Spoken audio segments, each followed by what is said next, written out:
السلام علیکم دوستو، آج یکم مئی ہے، یوم مزدور ہے، لیکن ہم آج بھی کام کر رہے ہیں اپنے دوستوں کے ساتھ پاکستان اور بھارت کے درمیان تازہ ترین صورتحال کے ایک جائزے کے لیے۔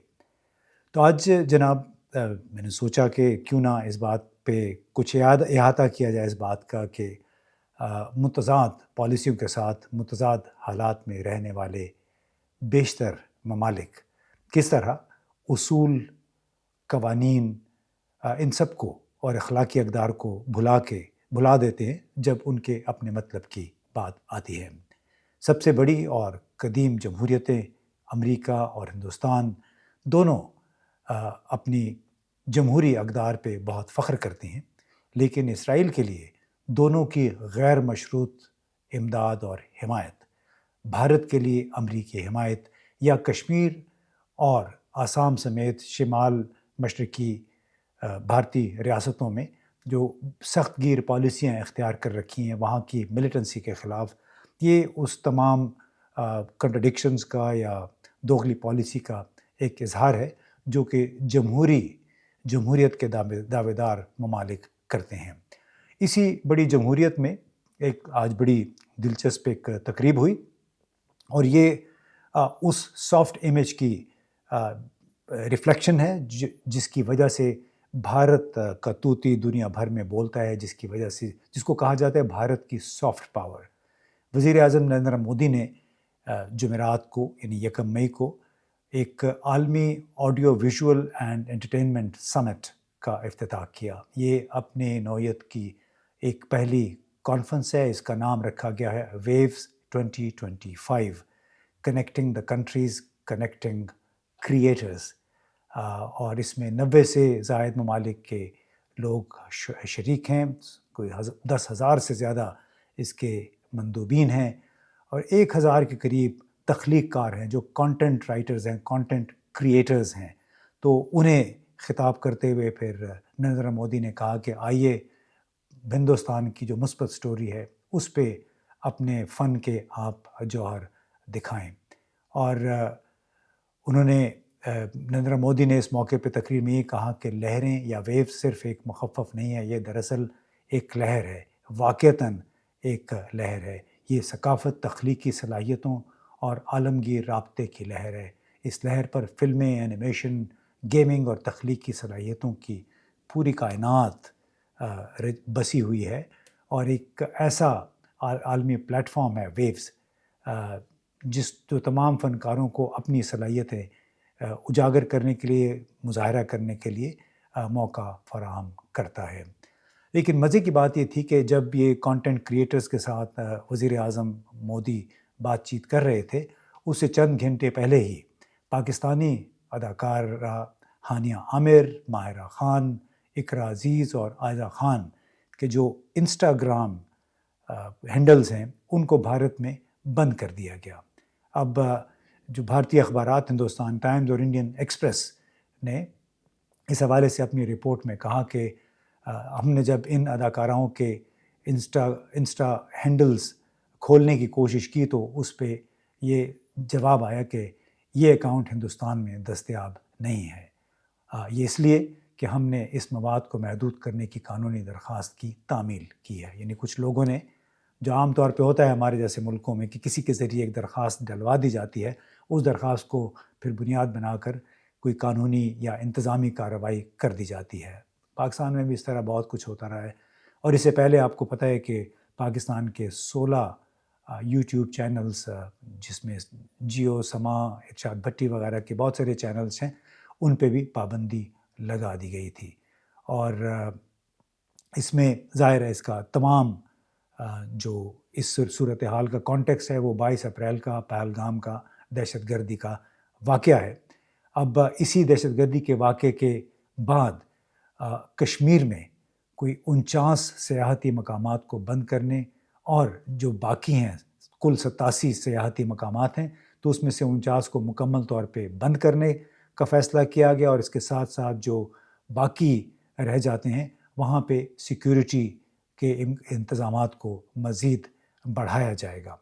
اور یہ انڈین ایکسپریس نے اپنے لکھا تھا کہ ان تمام مقامات کا آڈٹ کرنے کے بعد یہ فیصلہ کیا گیا، جس سے ظاہر ہے جو نریندر مودی حکومت کی ایک بڑی کوشش تھی، ان کا یہ نعرہ بھی تھا کہ کشمیر میں حالات معمول پہ آ گئے ہیں اور اب سیاحت کو فروغ ملے گا، لیکن پہلگام کا واقعہ آپ کو معلوم ہے کہ وہ سیاحوں کو ہی نشانہ بنایا گیا۔ بڑی قابل مذمت بات ہے، ان بالکل معصوم شہریوں کو نشانہ بنایا گیا ہے، لیکن بہرحال اس کا نتیجہ یہ ہوا کہ جو بہت بڑی کوشش تھی بھارتی حکومت کی، اس کو کافی دھچکا لگا ہے کہ کشمیر کو ٹورزم کے لیے کھولا جائے۔ اب ظاہر ہے اس کے بعد اب اس میں فوجی ڈپلائمنٹ میں مزید اضافہ ہوگا اور وہ سیاحتی مقامات بھی محدود کر دیے گئے ہیں، جس کا مطلب ہے کہ لوگوں کو ایک بار پھر اسی نوعیت کی مشکلات کا سامنا کرنا پڑے گا جیسا کافی کچھ عرصہ پہلے تک کیا جاتا تھا۔ انہیں جگہ جگہ چیک پوسٹیں، آپ کی چیکنگ بھی ہوتی ہے، کچھ پابندیاں بھی ہوتی ہیں کہ فلاں جگہ جا سکتے ہیں، فلاں جگہ نہیں جا سکتے۔ پہلگام ٹیررزم کا جو واقعہ اسی کے کانٹیکسٹ میں ابھی وہ کہ آپ کو معلوم ہے لاہور نارووال کے قریب جو کرتارپور سنگھ کوریڈور ہے، اس پہ بھی آمد و رفت بہت کم ہو گئی ہے، اور کوئی تازہ ترین جو بھارتی ذرائع ابلاغ کی اطلاعات ہیں اس کے مطابق وہاں پہ 50% سے بھی زیادہ سکھ یاتریوں کی آمد جو ہے وہ کم ہو گئی ہے۔ اس کے ساتھ ہی نیشنل کانفرنس کے صدر فاروق عبداللہ نے ایک پریس کانفرنس سے خطاب کرتے ہوئے یہ کہا کہ ایک طرف تو انہوں نے پہلگام کے واقعے کی شدید مذمت کی اور اسے سیکیورٹی اور انٹیلیجنس کی خرابیوں کو یا ان کی ناکامی جس کو لیپسز کہتے ہیں وہ قرار دیا۔ پاکستان پہ بھی انہوں نے دوسرے رہنماؤں کی طرح اس علاقے کو غیر مستحکم کرنے کی کوشش کا الزام لگایا، لیکن انہوں نے میڈیا سے سری نگر میں جو بات چیت کی یہ بھی کہا کہ ہندوستان اور پاکستان کے درمیان بڑھتی ہوئی کشیدگی پر ہمیں تشویش ہے، ایک بڑے تنازع کا یہ سبب بن سکتا ہے، بڑی جنگ کا سبب بن سکتا ہے، ہمیں نہیں معلوم کہ کل کیا ہوگا۔ آج دو ملک ایک بار پھر لڑائی کے لیے تیار ہو رہے ہیں۔ یعنی جس انداز سے بیانات کا سلسلہ جاری ہے، خاص طور پہ بھارت کی طرف سے ان کے ذرائع ابلاغ کو دیکھیں، میں دیکھ رہا تھا جو بڑے ان کے مشہور اینکر ہیں کرن تھاپر، انہوں نے سابقہ national security adviser doctor Moeed Yusuf کے ساتھ ایک انٹرویو کیا۔ اب وہ اس انٹرویو کو اگر آپ دیکھیں تو اس میں بار بار کرن تھاپر ڈاکٹر معید یوسف سے یہ سوال کر رہے تھے کہ اگر بھارت نے حملہ کیا تو کیا پاکستان اس کا جواب دے گا، کیا وہ زوردار جواب دے گا، will Pakistan respond in a tough manner, یہ بار بار وہ سوال پوچھ رہے تھے۔ تو مجھے وہ دیکھ کے یہ حیرانی ہوئی کہ یہ عجیب منطق ہے کہ آپ اگر کسی کو نشانہ بنائیں وہ بھی بغیر ثبوت کے، بم یا میزائل کی صورت میں سزا دینے کی کوشش کریں، کوئی ایسی اشتعال انگیز کارروائی کریں تاکہ آپ اپنے عوام کو دکھا سکیں کہ ہم نے بدلہ لے لیا، ہم نے سبق سکھا دیا اپنے مخالف کو۔ لیکن کیا جس کو سبق سکھایا جاتا ہے، جس کو ہدف بنایا گیا ہے بغیر ثبوت کے، میں پھر کہوں گا اس نے اپنے عوام کو کچھ نہیں دکھانا؟ کیا جو اربوں ڈالر سالانہ دفاعی بجٹ پاکستان کی افواج پہ خرچ ہوتا ہے وہ اس کے لیے تو نہیں ہے کہ کوئی باہر سے آئے اور وہ آ کر میزائل بم برسا جائے اور اس کے جواب میں وہ فوج، وہ فریق جو ہے وہ کوئی جواب ہی نہ دے۔ اس کے ساتھ ساتھ جو ایک ہیجان ہے بھارت میں، اس کا اس سے بھی اندازہ لگا لیں کہ جب سے پہلگام کا واقعہ ہوا ہے اس کے بعد سے دعویٰ یہ کیا جا رہا ہے بھارت کی مسلح افواج کی طرف سے کہ پاکستانی افواج نے لائن آف کنٹرول کے آر پار کپواڑہ، اڑی اور انکھور میں مسلسل 7ویں روز بلا اشتعال فائرنگ کا سلسلہ جاری رکھا ہوا ہے۔ یہ بھارتی ذرائع ابلاغ میں یہ خبریں بڑی نمایاں انداز میں پبلش ہو رہی ہیں کہ ایک طرف ان کا الزام ہے کہ پاکستان نے پہلگام کا جو واقعہ ہے پاکستان اس میں ملوث ہے، دوسری طرف یہ بھی کہہ رہے ہیں کہ بلا اشتعال پاکستانی افواج نے لائن آف کنٹرول کے پار فائرنگ کا سلسلہ شروع کر دیا ہے۔ یہ بھی ایک بڑی عجیب سی منطق ہے کہ ایک ملک کی سیکیورٹی اسٹیبلشمنٹ پر الزام لگایا گیا ہے، وہ بھی بغیر ثبوت کے، کہ انہوں نے سہولت کاری کی ہے یا منصوبہ بندی کی ہے پہلگام کے دہشت گرد حملے میں، اور دوسری طرف وہی فوج کیا ایسے حالات میں، ایسے کڑے حالات میں دوبارہ بلا اشتعال فائرنگ کے واقعات میں ملوث ہوگی، مطلب اپنے اوپر مزید وہ الزامات اور مزید ثبوت اکٹھے کریں گے؟ یہ منطق مجھے کوئی سمجھ نہیں آئی۔ اب دریں اثنا ہوا یہ ہے کہ امریکی وزیر خارجہ مارکو روبیو نے بات کی ہے، ایک طرف تو بھارتی وزیر خارجہ جے شنکر کے ساتھ، دوسری طرف پاکستان میں انہوں نے پاکستانی وزیر خارجہ کے ساتھ نہیں بلکہ وزیر اعظم کے ساتھ بات کی، اور انہوں نے ظاہر ہے جے شنکر کے ساتھ گفتگو میں انہوں نے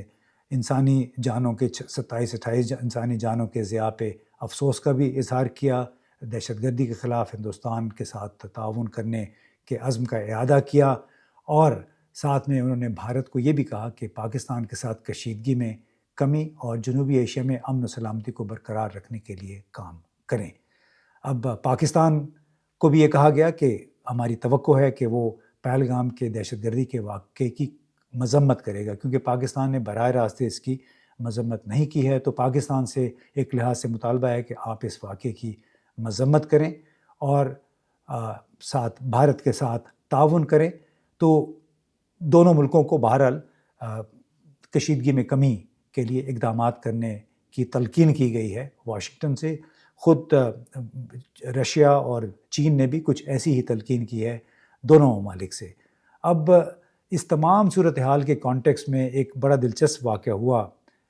آج دلی میں، جہاں پہ سپریم کورٹ میں ایک صاحب نے ایک درخواست دائر کی اور کہا کہ پہلگام کے دہشت گردانہ حملے کی باقاعدہ عدالتی تفتیش ہونی چاہیے، اور اس موقع پہ بہرحال جو چیف جسٹس سوریا کانت نے اس درخواست کو واپس کر دیا، اور انہوں نے کہا کہ اور یہ جو عرضی گزار تھے ہتیش کمار ساہو، اس کو انہوں نے کہا کہ ایک ایسے وقت میں جب کہ حالات بڑے خراب ہیں، بڑی کشیدگی ہے، آپ مسلح افواج کو، مطلب بھارت کی فوجوں کو ان کے حوصلے پست کریں گے اگر ہم اس قسم کے مطالبے پہ عمل کرتے ہوئے اور اس قسم کے یہ مقدمہ ابھی ہم قبول کر لیں اس کے حوالے سے ہیئرنگ، کیونکہ یہ ڈی مورلائزنگ ہو سکتا ہے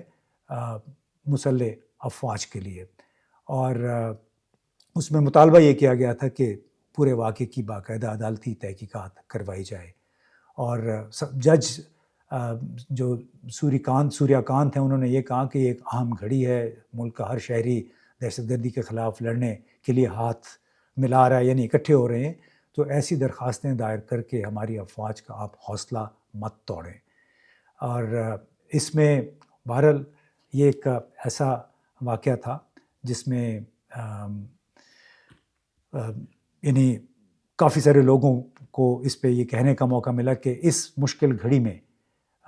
تمام بھارتی، چاہے وہ میڈیا ہے، چاہے وہ عدلیہ ہے، چاہے وہ سیاستدان ہیں، وہ سب اکٹھے ہیں۔ جیسے کانگریس کے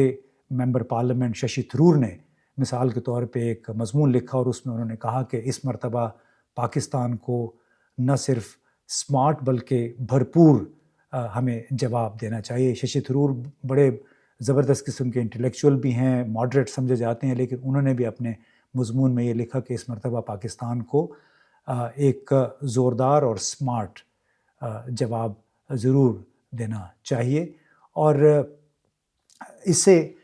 میں سوچ رہا تھا کہ کیا جس زوردار طریقے سے بھارتی سپریم کورٹ نے یہ درخواست واپس کی ہے پہلگام کے واقعے کی تحقیقات کے حوالے سے، کیا پاکستان کی سپریم کورٹ کے پاس اتنی اتھارٹی ہے، اتنی مورل اخلاقی اتھارٹی ہے پاکستان کی سپریم کورٹ کے پاس کہ وہ اس قسم کا کوئی فیصلہ دیتی اور پھر لوگ اس کو قبول بھی کر لیتے؟ بدقسمتی سے ایسا نہیں ہے، اس لیے کہ پاکستان میں اس وقت جو سپریم کورٹ نے خاص طور پہ 26ویں ترمیم کے بعد کردار ادا کیا ہے، صرف جو سویلین کا فوجی عدالتوں میں ٹرائل کے حوالے سے ایک مقدمہ ہے، اس پہ پیشیاں چل رہی ہیں، کئی مہینے سے یہ مقدمہ چل رہا ہے، کیونکہ بنیادی طور پہ اس کا تعلق پی ٹی آئی کے ان تمام رہنماؤں، نظر بند رہنماؤں کے ساتھ ہے جن پہ فوجی عدالتوں میں مقدمہ چلایا جانا تھا اور جس کو پھر چیلنج کر دیا گیا۔ تو کیا سپریم کورٹ ایک فیصلہ کر کے ہائی مورل گراؤنڈ حاصل کر سکتی تھی، وہ اس نے حاصل نہیں کیا ہے۔ اسی طرح بہت ساری درخواستیں ہیں الیکشن سے لے کے اور 9 مئی اور 26 نومبر کے واقعات کے حوالے سے، جس میں سپریم کورٹ اپنا کردار ادا کر سکتی تھی، سرخ رو ہو سکتی تھی، تاکہ اس کے پیچھے بھی عوام کی پذیرائی اس کو حاصل ہوتی، لیکن بدقسمتی سے ایسا نہیں ہے۔ بھارت کی جو سپریم کورٹ ہے وہ متنازع نہیں ہے، اس کے اوپر کمپرومائز ہونے کا الزام نہیں ہے، کیونکہ جب بھی کوئی سائل اس کے پاس گیا ہے، ادارہ، کوئی گروہ یا سائل، ان کو انصاف فراہم کیا گیا ہے، تو ان پہ متنازع ہونے کا الزام نہیں ہے۔ لیکن اگر پاکستان کی طرف دیکھا جائے تو پاکستان میں وہ کنسنسس شاید حاصل نہیں ہو سکتا سپریم کورٹ کو، حکومت کو، جو کہ بھارت کی سپریم کورٹ کو، بھارت کی حکومت کو حاصل ہے، کیونکہ پاکستان کے اپنے حالات اس نوعیت کے ہیں کہ اس میں مکمل یکجہتی کا اظہار ریاست کے ساتھ اس وقت ایک بہت بڑا ایک لحاظ سے کوشچنیبل ہو گیا ہے۔ ایک بات البتہ ضرور ہے کہ جب پاکستان کی باری آئے گی، پاکستان بحیثیت ریاست، اس پہ کوئی سمجھوتا نہیں ہے، اس کے اوپر وہ ایک نان نیگوشیبل ایشو ہے۔ البتہ ریاستی اداروں کے ساتھ وابستگی، ان کے ساتھ یکجہتی کا اظہار ایک ایشو ہے، اس کی راہ میں وہ عوامل رکاوٹ بن سکتے ہیں جن کا ابھی کچھ دیر پہلے میں نے ذکر کیا، جس کا سامنا بہت سارے پاکستانیوں کو ہے۔ لیکن ایک بات سب پاکستانی اس بات پہ متفق ہیں کہ جب پاکستان کی بات آئے گی تو اس پہ تمام پاکستانی یکجا ہو جائیں گے۔ بہت بہت شکریہ۔